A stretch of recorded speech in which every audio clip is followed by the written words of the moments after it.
Hey up lads and lasses, Danfire here. We're back again with some more Galaxy Reavers 2.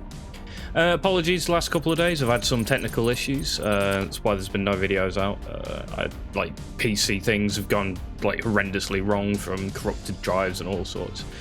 Anyway though, so today we're going to be looking at some, some Galaxy Reaver 2 stuff obviously because it's Thursday. We're going to be looking at the abilities that some of the weapons have, things like the PT gun, which has fragile. We're going to talk about them and what they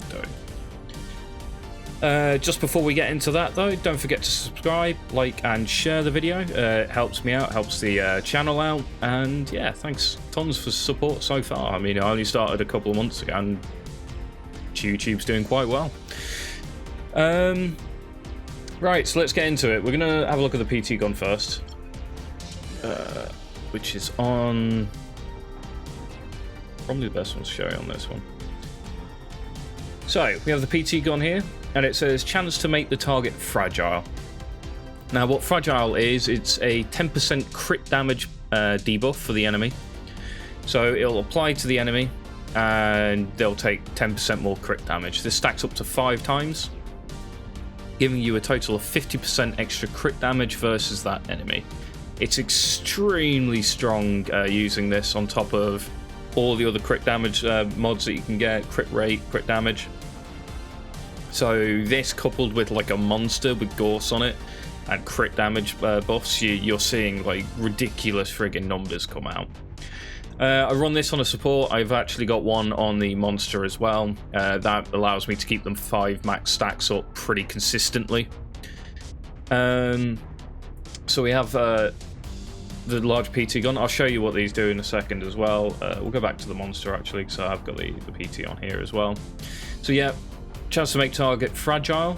We also have on here, we have the exploding shotgun. This is the only tactical I'll cover today.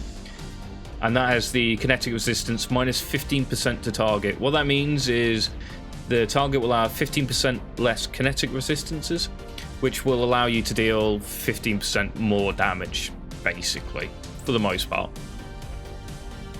We'll run into a trial quick and I'll show you what these stacks and debuffs look like on the enemy.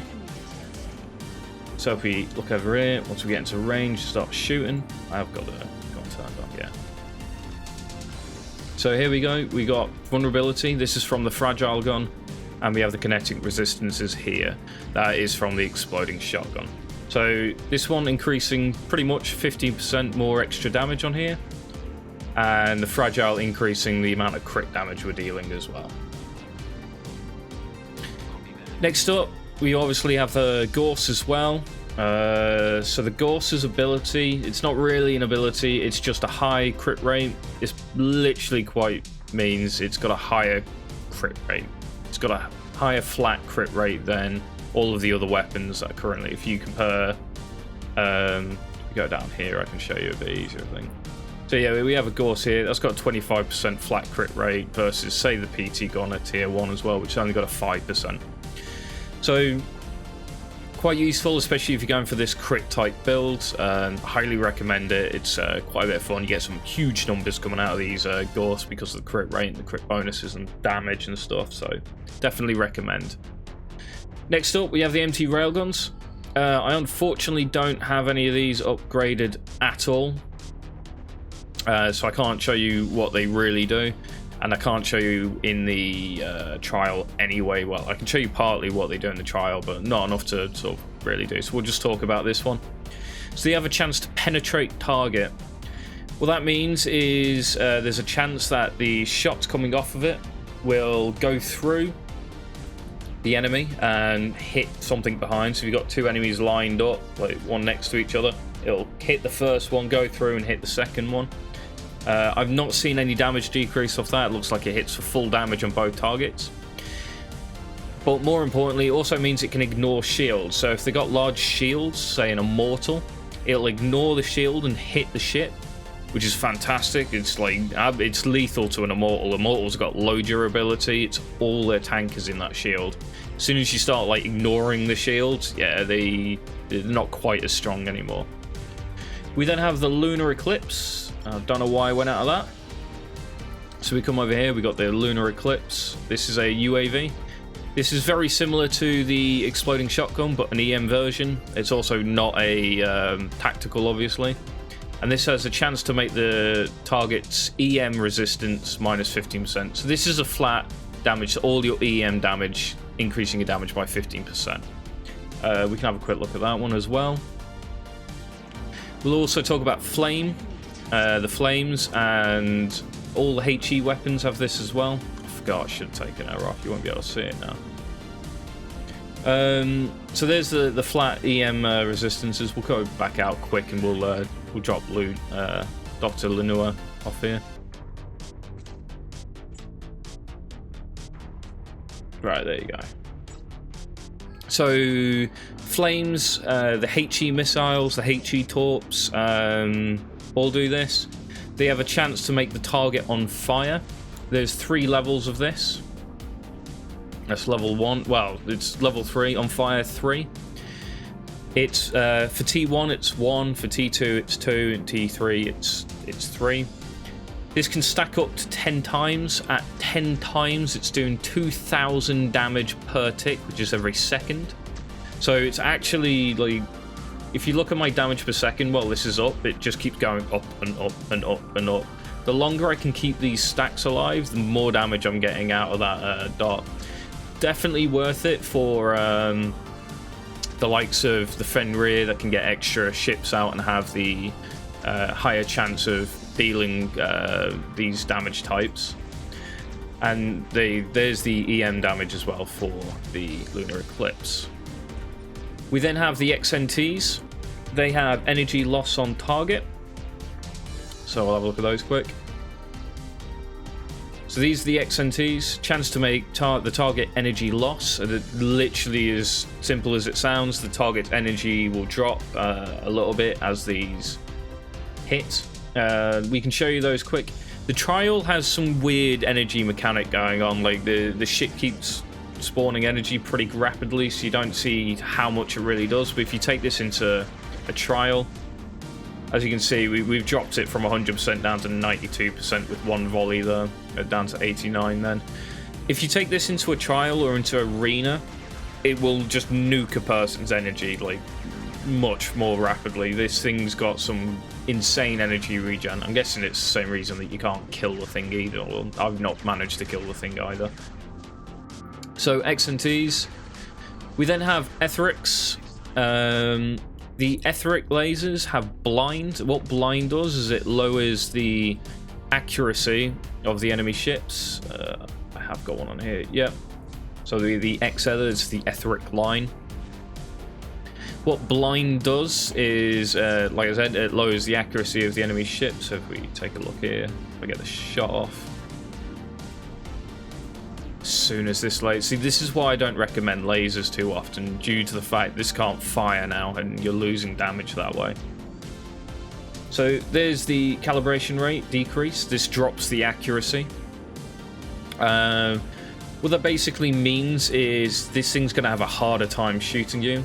The green laser beam you're seeing coming out here is from the tractor ray gun.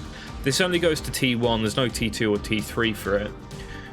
But that's its effect. It has slowdown. It reduces the movement speed of the enemy ship by 40%. If you've got one slot free and you need a weapon type on there, so in the case of the Fell Hunter, where you can it's difficult to fit more than 4 weapons without losing a tactical, or you still lose a tactical. If I look at this one, I've got, I think, 5 weapons or 4 weapons total on here. Yeah, so I've got the deconstruction ray, I've got a large heavy-duty laser, I've got 2 of those, and Etherics, so that's 4.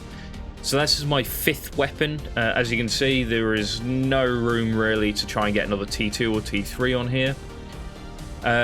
So having this is just like an added bonus, I guess, really. The slowdown's quite nice. It also has the ray ability. It's not listed here. And the ray has lock on, so it'll never miss its target. The chances of it triggering, as you saw, it fired about 3 times, it triggered once, so it's not bad, but to fill a slot, it's not a bad weapon. We'll have a look at the decon ray here as well while we're here.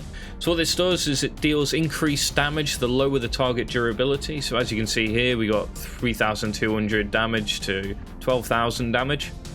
The higher the durability, the closer to that 3,000 going to be. The lower the durability, the closer to the 12,000 the damage will be. This makes it a fairly inconsistent weapon, because if you're hitting shields and the start of the enemy HP, it's not particularly great damage, but as soon as you get to about 50% or thereabout, you're dealing a massive amount of damage, and at that point, that's where the deconstruction rays become probably one of the top tier laser weapons. We then have some weapons that I don't actually have, because I got none leveled up either. We have the PT, the Nano PT Torps. This has disrupting anti-aircraft weapons. All this means is it'll disable the anti-aircraft weapons on the enemy ship, which, as you know, no one's really running anti-aircraft weapons, so it's pretty useless. Multi-warhead attack just means it's firing sort of like a salvo. It's firing multiple torpedoes, or in the cluster missile case, it's firing multiple missiles, so that's why they got the same multi-warhead attack there. We then have a Tiger Sharks. I don't currently have one of those, so we'll just pop into the archive quick to have a look at those. Torpedo. So we have the Tiger Shark. The higher the target durability, the higher the damage. This is quite literally the opposite of the deconstruction ray. At higher values, this won't affect shields either, by the way. At higher durability, the higher this number is, that's what you'll be hitting for. So at 100% durability with 0 shields, it's going to be hitting for max damage. As you're dealing more and more damage to the enemy ship, the damage is going to decrease. Due to that, I don't recommend these too much, because losing damage is a lot worse than gaining damage as it's getting lower HP. You got more chance of quickly finishing off with decon rays, but this is going to struggle. This is a nice support style weapon, where on the new EPOS ship, you might run 2 or 3 of these, and you'll run the rest anti-ship torpedoes. Then have the large cruise missiles. I have recently salvaged all these because I needed the cores really badly, so we'll stay in here and we'll have a quick look. Large cruise missiles, they have the farther the distance, the damage is higher. The farther distance is higher. No, it's the farther the distance, the damage is increased. This is very much similar to how the deconstruction's ray works. The further away you are from a target, the higher the damage will be. Notable opposite of this is the CT Torpedo, the tactical. That's closer the target is, the more damage it deals. Other than that, that's about it. There is a notable that I just mentioned, and that's the heavy anti-ship torpedo. Cause additional damage to the ship. I don't think it does that. I haven't been able to test it yet. I'll be testing this at some point. What I think it actually does is it has increased damage the larger the target is. So for an example, if it's a frigate, it'll be dealing this lowest end damage, and if it's a carrier, it'll be dealing its top end damage, and maybe even a battleship, it'll be dealing its top end damage. I will be testing this at some point, hopefully later today or tomorrow, and I'll pin in the comments what my discoveries are on that. But that's it for the most part. That's all the basic weapons and their sort of abilities. HE torpedoes, like I said, that goes with the flame, and the HE missiles, they all have that same ability. So yeah, Photon Torpedoes, they've got an interesting one. Cannot be intercepted. This quite literally means that if they're firing at a target and another ship gets in the way, they'll go through that and they'll hit the target still. It'll also mean that if anything tries to shoot them, anti-air weapons, they won't get shot down, basically. But yeah, that's it for today. I hope you enjoyed this. I'll be streaming tomorrow evening. So this video drops Thursday. Yeah, Thursday. So Friday evening, Saturday evening, I will be streaming. More than welcome to come by and have a chat. I think we've got Battlefleet Gothic Armada 2 on Friday. and I'm thinking I might do some Phasmophobia on Saturday. So if you want to see me scared half to death, being chased around the place by ghosts, come check out Saturday's stream. That's going to be a bit of fun. Viewers are welcome to join on that one. It'll be myself and a friend, and we got 2 slots free, so viewers can pop in and join us.